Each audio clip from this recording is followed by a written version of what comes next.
भागवत जिंदगी एक जीने की कला है। और आपसे पहले दिन ही निवेदन करें, कभी भी जीवन में भागवत को मनोरंजन की दृष्टि से ना सुने। व्यास गद्दी से कहना अनुचित होगा, लेकिन आज के समय भागवत जी का स्वरूप थोड़ा सा तो बदल गया है। भागवत भक्ति का विषय है, भागवत ज्ञान का विषय है, भागवत वैराग्य का विषय है, भागवत भाव का विषय है, भागवत भक्ति का विषय है। भक्ति है आपके अंदर, हम मानते हैं, लेकिन भक्ति के जो पुत्र हैं ज्ञान वैराग्य, वो बूढ़े हो गए हैं, उनको जागृत करना है। और भक्ति को जगाने के लिए ज्ञान वैराग्य का जागना बहुत जरूरी है। और हकीकत बताएं, बिना ज्ञान वैराग्य के जागे भक्ति वृद्ध होती है। वृद्ध पंगु व्यक्ति कहां तक कैसे चल सकता है? जब तक भक्ति जागेगी नहीं, जब तक भक्ति जागेगी नहीं, जब तक भक्ति के अंदर भक्ति के पुत्र ज्ञान वैराग्य युवा नहीं होंगे, तब तक भक्ति भी प्रसन्न नहीं हो सकती।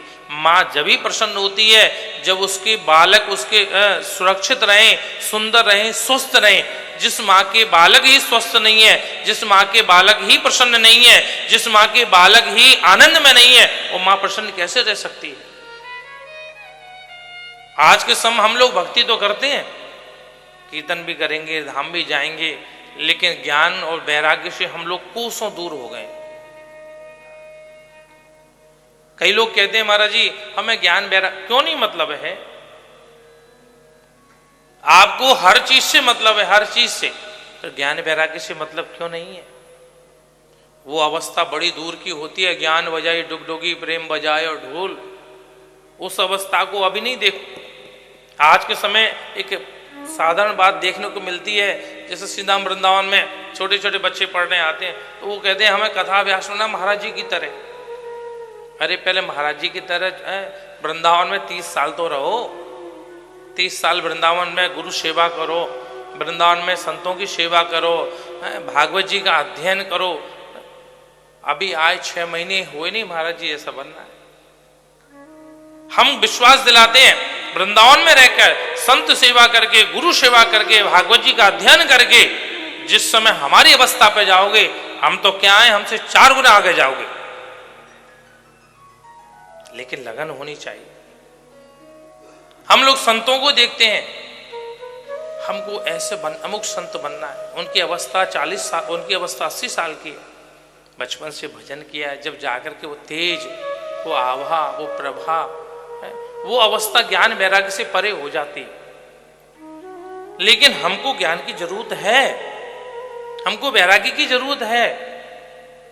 जब तक ज्ञान वैराग्य हमारे जीवन में नहीं आएगा, हमारी भक्ति कहीं ना कहीं भटक जाएगी।